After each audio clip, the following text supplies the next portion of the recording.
So I want to invite Geoff Huston up to talk to us about IPv6, DNS, and Big Packets.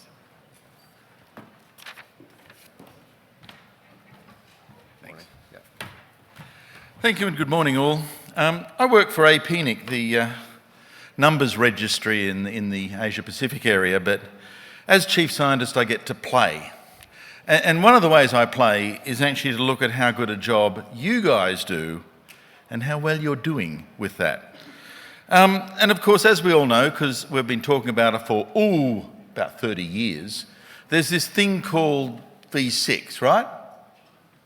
You meant to say yes, yes, we all understand. Yeah, thank you, right? And there's this other thing too, it's called the name system, otherwise known as the DNS, and without it, you'd be still banging the rocks together trying to figure out how to coordinate hosts.txt. So, when you put the two things together, you get some really interesting collisions about what's going on out there. So today I actually want to talk about this topic of IPv6, big packets and the DNS. So just to tell you, this is not a new conversation. We've been working on this stuff for, about 30 years, trying to make it work, trying to make it better. And, hopefully all of you know about this and it's absolutely nothing new. Yawn, I don't need to go through that stuff anymore. And we're really good at this. We are obsessive compulsives. When I worked in the telephone company in Australia, I was told that back in 1987, they started their year 2000 date rollover committee because, you got to be prepared. So we thought this transition stuff was going to be a walk in the park. It was just going to happen. That we all would appreciate the fact that you were running out of V4 addresses. And we were never, ever, ever, I promise, going to get to the last one. You guys would have picked up the clue that we're running out and would have deployed V6.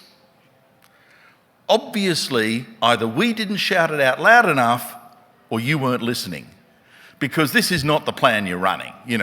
We started crunching down the bottom of the barrel in 2011. That's six. That's right, 6 years ago, and you're still saying, haven't got a problem, V4 is just fine. So, I don't know how you're doing with your NATs, but they're working hard.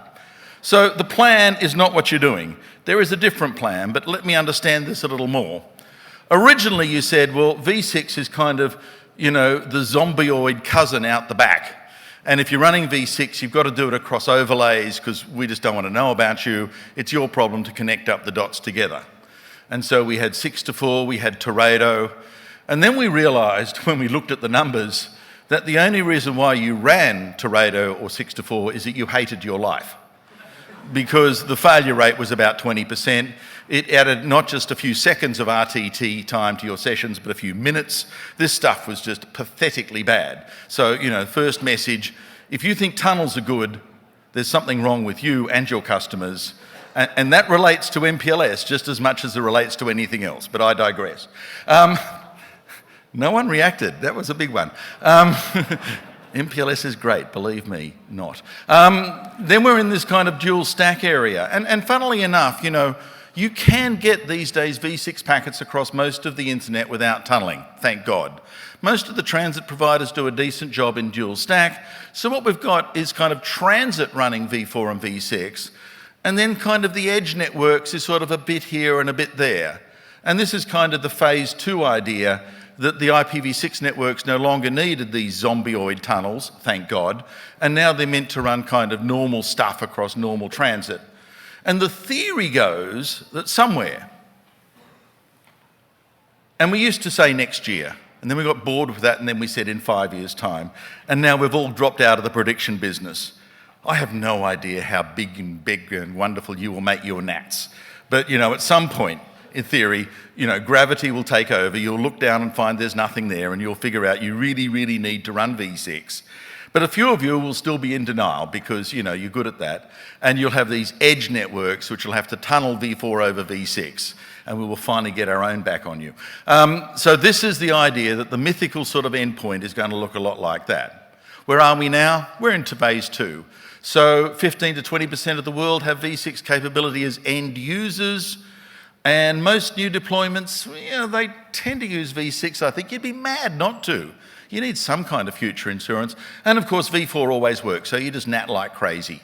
And gradually the v4 networks that are legacy are being migrated over. But, you know, yesterday you had a lesson in economics.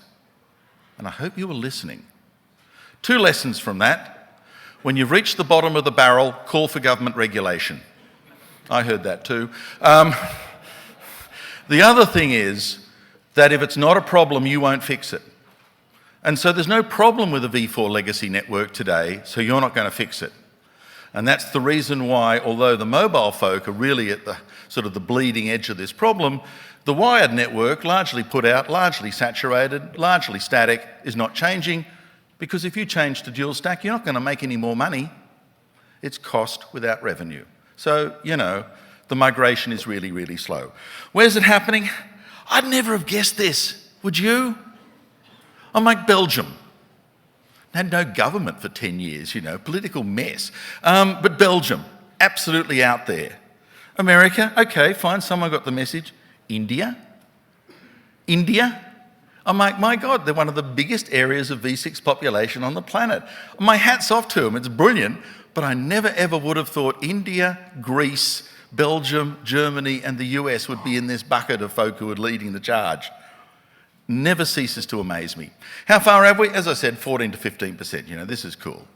So the current situation is that, like it or not, and whether you sort of think it's good or not, the glue of the internet is v4. v6 is still kind of a little bit of optional extra, a few trinkets on the side, unfortunately, but that's just the way it is. And we're right in this middle of the transition.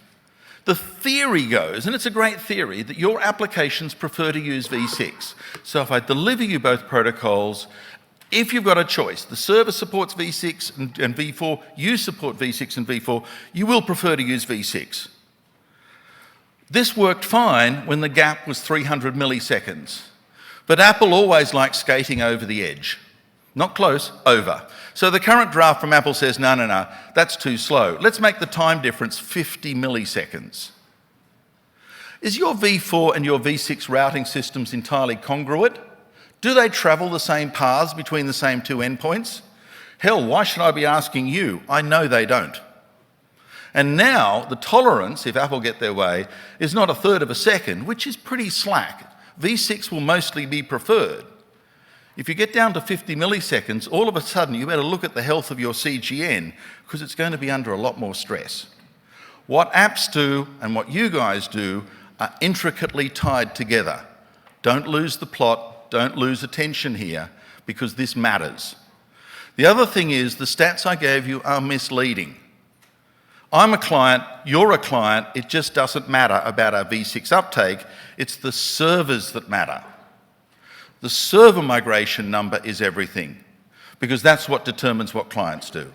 So in this client-server world, don't look at the general broad data, that's not really that important.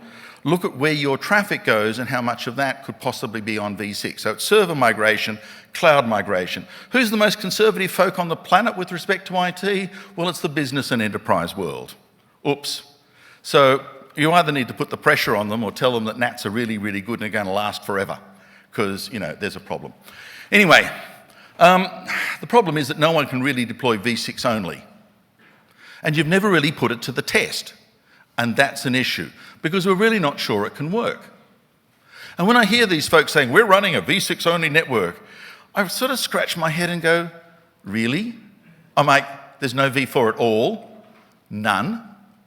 Because I really wonder about that.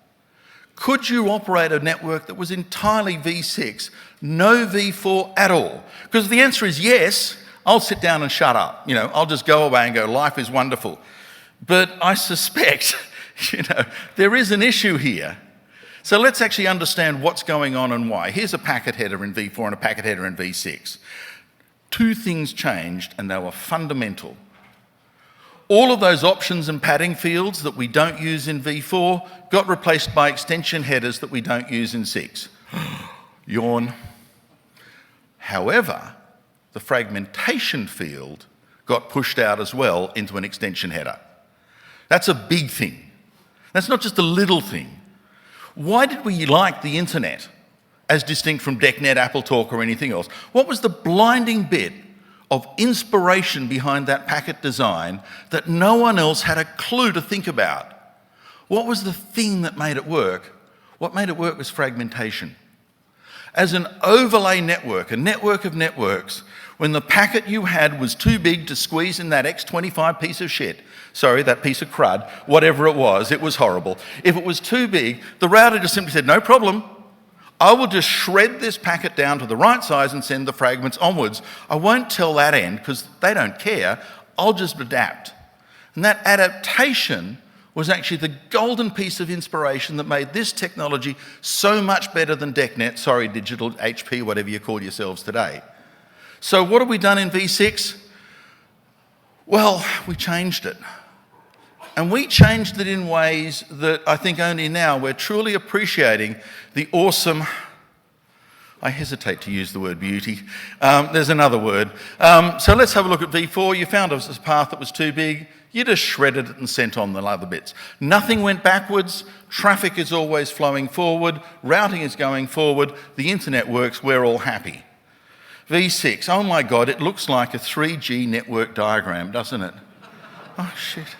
So I reach the router that says the packet's too big. Will it shred it? No. No, I'm not allowed to fragment packets. I have to send you back an ICMP. This ICMP contains the packet header that says, that packet's too big, bleat. Here's the packet size you should have been using.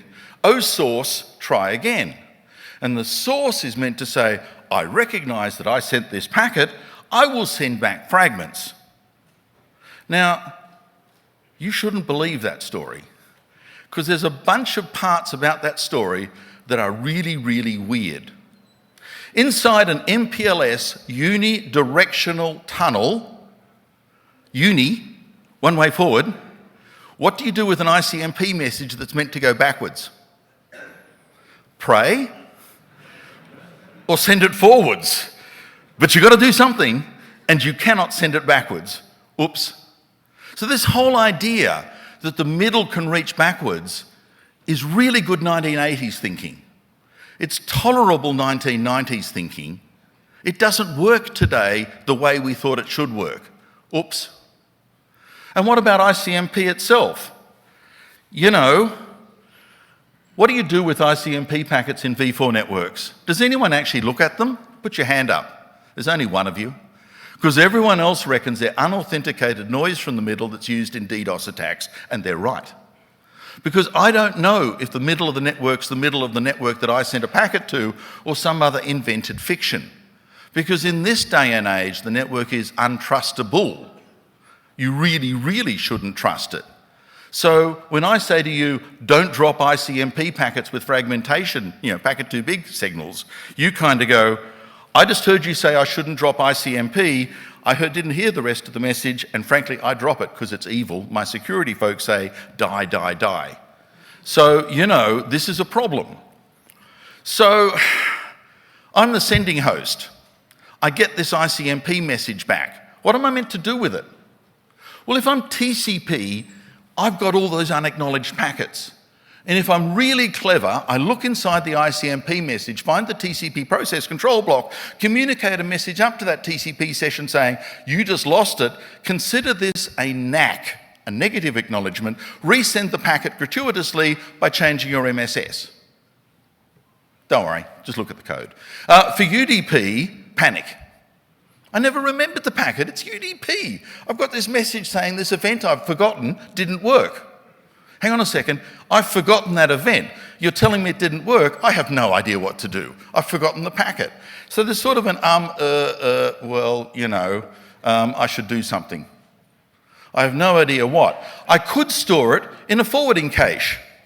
And you, nice person that you are, send me 1 billion of these V6 packet too big messages for different destinations. And because I'm UDP, I have no idea whether I communicated with them or not. My cache disappears. Thump. So this is a denial of service attack. I've really got a problem with how to handle it. But it's okay, because we've invented a new technology which is even worse. It's called Anycast. Content folk, listen up. If you think V6 and Anycast works, consider this again and weep, because it doesn't. Because paths in the network are asymmetric. Remember MPLS, there is no backwards. There is only a bunch of forwards. Now on the forwarding path, we all agree what the Anycast instance is. On the backward path, we have no agreement at all. That ICMP message is not necessarily going to go back to the person who sent that packet that was too big. It could go to any part of your ICMP cloud, your Anycast cloud. Well, that doesn't work, does it? And now comes the next bit, which is truly horrendous. I notice these days, if I want to do 100 gig, I actually do 4 by 25 gig, right? Because there is no 100 gig serial. How do I load those 4 25 gig paths? I look inside the packet and find the flow, and I try and put packets on the same flow on the same path, because out-of-order packets for TCP is the nightmare from hell. Yes, yes. In v4, I know where that transport protocol is. At offset number 44, blah, blah, blah, and off we go, fixed point. Where is it in v6? Because I've got this fragmentation header that kind of makes things different, and I don't know how long that chain is, and I've only got, about 2 or 3 nanoseconds to go and figure out what flow it is, and I'm going to drop the packet. I'm going to drop the packet. And a lot of transport-sensitive equipment drops fragmented packets in v6. Now, we measured it one way. Fernando Gont, Jen Linkova, Andrew Sullivan put out RFC 7872 and sent fragmented packets into the big servers and said the drop rate's horrendous. But no one really paid attention, because you don't send big requests, you get big answers. So we thought about this and thought, well, why don't we test the reverse? Why don't we push big answers back to clients?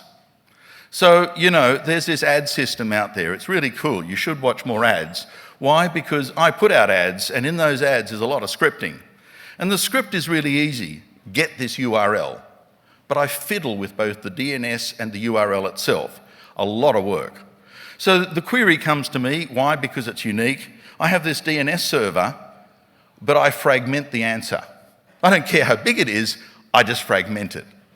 Will your resolver get the answer in 6? And also, with the web server, I put it through the same fragmenter, because, I can. How do I test this? Well, if you're really, really quite cunning, you can do this in the DNS.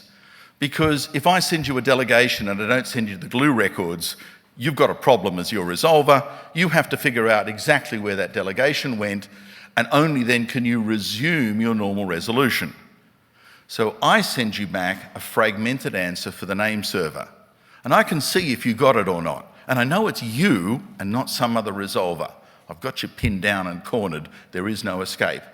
For the web server, it's easy.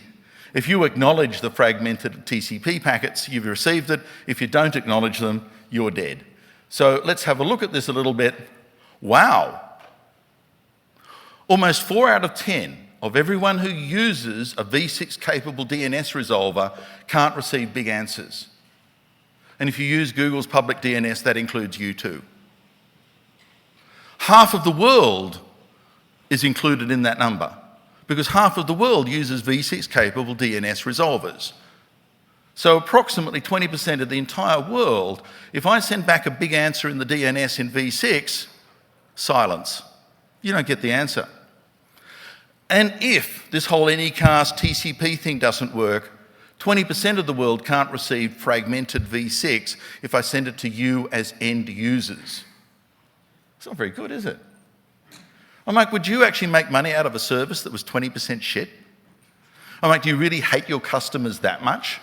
I'm like, we said 6-4 was bad when it had a 20% loss rate, but this is okay, we'll just ignore it. It's not okay. So why aren't you fixing it? Because it's not okay. Why don't you think this is a problem, you folk running dual stack networks? Because v4. Why should I spend my time today fixing a problem that users aren't complaining about because they don't encounter it because v4? So in a dual stack environment, there's always the option to go to v4. Happy eyeballs, the DNS, they all do it. There's no incentive to fix the v6 problem because, quite frankly, it's not a problem. I've got problems I need to fix today. So you're not going to fix this until it's too late. That's economics. Go and ask Mr. Cogent, he's good on that. There's no incentive for you to actually do the engineering and incur the cost until you really need to. When you really need to, you figure out you should have done it the day before. Oops. So the fact that it's unreliable means you're not going to fix it. Damn. So what happens when there's no v4? Well, somehow we have to avoid fragmentation because you're not going to fix it. And I've got this real issue because you hate ICMP and you hate fragmentation headers. You are really boxing me in here, you guys. You don't understand the nightmare you're creating. So you think interfaces have MTUs. No. Interfaces plus transport protocols need to have their own MTU setting. So if you're running TCP, go low. If you're running UDP, but not quick, go high. If you're running quick, go low. Because you're trying to sort of avoid fragmentation is bad, packets that generate ICMP, PTBs are bad. Oh my God, these two things, the walls are coming in closer. I've got to kind of adjust my behavior to minimize the problem. So we think TCP can work. We think you guys can actually make that happen. That's okay. We think UDP can work as long as you don't fragment. Now, what did I just say? I can't fragment UDP? Well, I can't do DNSSEC. That's okay. Who needs security in the DNS? You know, CAs are really reliable. They don't normally, certify example.com unless they happen to be semantic. So it's okay. It's okay. The system we have works just fine, and I don't need DNSSEC. Christ. You really, really need DNSSEC, and we can't do it on v6 the way it currently sits. This is a problem. Because, we're mostly there with v6. Things that mostly work well, but, I can't make secure name services work on v6 only. And if you want secure name services, and, I do, I've got to do something. Now, I could get you guys to fix all these packet drops in v6. No. The reason why you drop the packet is not because the equipment's cheap. It's because you've created networks that are session sensitive because you're splaying traffic and you don't want to unorder the packets. You need visibility into TCP and UDP sessions. You want that transport protocol to be at a known place in the packet because that's the way your firmware works, and that's fast firmware. If I make it a hunt and seek option, which is what I'm asking for here, I'm also asking for the pig to fly because you're never going to fix it. Your vendors are never going to fix it because you can't. You haven't got the speed of silicon to match the fiber speed unless you drop those pesky packets that hide their transport session. So, you're not going to do that, are you? You mean to say, no, Geoff, we're not. Plan B, alter the protocol. Well, we've been with the old version for 30 years. You haven't deployed it. We can still change it. Yeah, right, I'm like, if the last one was infeasible, this one is kind of, I've really got a problem here because we can't alter the way it behaves. It's just too far down the track. Not many options left. And this one I kind of like. It's DNS. The reason why this thing scaled so well, it was all based on stateless packets. The whole reason why the DNS is free is because it's really cheap. And the whole reason why it's really cheap is that UDP scales like crazy. We can even absorb, not quite terabit, we found that last October, terabit's a bit much, but beyond that, underneath that, we can absorb most of these packet storms in the DNS. We're there, as long as it's on UDP. But if we try and move DNS off TCP, a nightmare has just entered the room because we don't understand how to do this cheaply. So close, aren't we? So close. And fragmentation, the thing that made v4 just take over from DECnet, AppleTalk, and anything else, is now turned on us and gone, you can't do this anymore. So for TCP, I'm kind of there. DNSSEC, security in the DNS. Are you prepared to walk away from that? For the sake of v6, are you really prepared to walk away from? As a consumer, I'm not. I really want this to happen, but I don't understand. I don't understand where we go from here. So there is a problem, and it's kind of, I hope, your problem as much as it is mine. So we did a lot of work on this. A lot of people were involved in it. Google has supported our efforts to conduct this measurement. I'm not sure they appreciated me naming the fact that their public DNS resolver doesn't do fragmented v6, but you know, that's life. ICANN have provided support for us too because we got worried about big packets with the key rollover. You should too. We use ISC server at PAX, and Ray Bellis wrote some brilliant code. So thanks to all of those. You're lucky. I didn't name and shame those networks that have huge numbers of extension header dropping clients. You know who you are, Comcast. Thank you.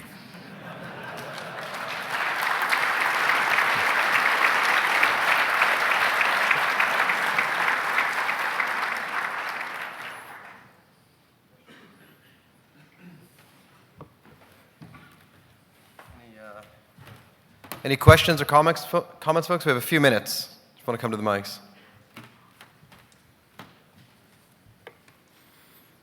Michael Sinatra, YesNet. That was really good, Geoff. Thank you. Just a quick observation. In this particular wireless network, if you try to get a response from my vanity domain for the DNS sec-signed DNS key query, it comes back at 1736 bytes, which means it needs to be fragmented. If you do it over v6, about 67% of the time, the fragmented packet, the second fragment comes before the first. They're consistently out of order. We're just professionals. We do our job so well.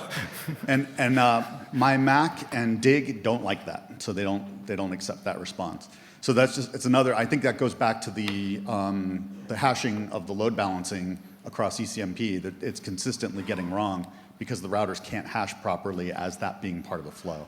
It's just an interesting observation. We got really lazy when we started to think the only way I can make stuff go really fast is to make separate channels. And that was kind of a good engineering reaction, but separate channels meant, oh God, I've got to put the same flow down the same channel. I need to get the transport protocol into that decision. And then v6 says, no, I'm hiding it if you fragment. I've dropped it to a point where the switch doesn't know where it is. Choice A, drop the packet, bad choice. Choice B, scramble the packets. Really bad choice. Yeah, thanks. Thank you for the great talk, Geoff. Matt Petak from Yahoo here. I'm curious, you seemed to think the notion of going to TCP for DNSSEC was just unthinkable to start with. Is that actually so far out of the realm of possibility, do you think? Well, it's all a case of loading and scale factors. Because TCP takes state, and I've got a reserved memory for the entire lifetime of the session, in its current format, ask a question. If we translate that naively, open a TCP session, ask a question, close a TCP session, the load factor goes up by a minimum of a factor of 10. If I want the same capacity in my DNS resolution system, factor of 10, this starts to become a nightmare in terms of cost, unless you're prepared to bump in a whole lot of money. But it's a free service. No one pays for this stuff. So where are you going to get the money from, and so on? So partially technical, partially economic, the two combine to the answer from hell. We don't understand how to do this and get away with it. What do you mean it's a free service? Can you explain this free DNS service you're talking about? There are a few places where folk will charge me by the query to have my name hosted, but that's rare. Most of the time, it's a different kind of contract. It's sort of, I pay you money fixed rate, no matter how big the query set you host. As the client, I don't pay. I don't send my DNS queries with a check. It's free. But you are paying. It's just a flat rate. So you're saying that the economics needs to change. It's a flat rate into a system. If the DNS wants more than its share of the current money go round, it has to put its hand up saying, give me more. And if I'm still paying the same amount, someone else has to say, here, DNS, have my money. Now, I don't know what planet you're on, but the planet I'm on doesn't do that kind of thing easily. You know, it just does not give money away. No, but I think this is an economic problem that we're looking at for this. Economic and technical. And that's why I'm saying it's never been solved easily. Okay, fair enough. Thank you. Don Smith, CenturyLink. Where is extension headers parsed on all routers? Where are the extension headers parsed? Well, the issue about extension headers is that they're meant to be parsed on routers in case there's a hop-by-hop extension header. That's a problem. Secondly, if you don't understand an extension header and you're a router, is it safe to forward it on? That's a problem. So in all respects, moving fragmentation from fixed into this optional bit of, oh my God, that's a horrible decision, I don't think I'm going to take it, was in retrospect a really, really bad decision. And I suspect the answer is you can't fragment. In V6, you just can't. But the implications is then when I'm heading. So, you know, Steve Deering, where are you? Come back right here, right now, off your yacht. Don't like fragmentation the way it was done, let's change V6. Plan B, put the rockets on the pig, they still won't fly. Thank you. Thank you. Go ahead. Oh, sorry, microphones everywhere. Sort yourselves out. John O'Brien, University of Pennsylvania. Could you go back to your slide with the diagram of the IPv6 header? Oh, the 3GPP network diagram. Yeah, right. No, the header diagram is earlier in the deck. Oh, the header itself. It seems so simple, yeah. So in the V6 header, there's a flow field. Why aren't we talking about using the flow field to help alleviate the stress on devices that try to hash based on transport headers? Sorry. In the IETF, if you've sort of sat in the V6 field long enough, you have to realize there is a rule. And the rule says every new idea you have with V6 has to make a different interpretation of the bits in the flow field. That's mandatory. So it's not as if we don't use it. We have close to about 500 uses and they're all different. If you're proposing one more use, more power to you, but you've got a lot of competition. That's why we can't use it. Hi, Alan Durand from ICANN. Just one moment. We actually are out of time for the talk, so let's have this one question, and then I'll we'll make wrap the up. answer really fast. And then, no. if you want to come up for your talk, that'll be great. Tim's worth listening to. I'm not. Is DNS over quick an answer to this? And if so, should we put this on the front burner? If you are prepared to split the DNS apart and have a different protocol between the stub and the resolver and the resolver and the authoritative, yes. If you are prepared to do those massive amounts of savage surgery to the DNS, I believe that there are ways out of this because we have no choice. We have to make this work. And if I was looking at ways to make this work, DNS over quick is a promising way, not necessarily the only way. But I like it. I like it for a whole bunch of reasons, including privacy reasons. So please, whoever's working on that, Christian and the rest of you guys, more power to you. It's good. It's got potential. Thank you. Thank you. Sorry, Chris. Sorry about that. Thank you. Okay, thanks so much, Geoff.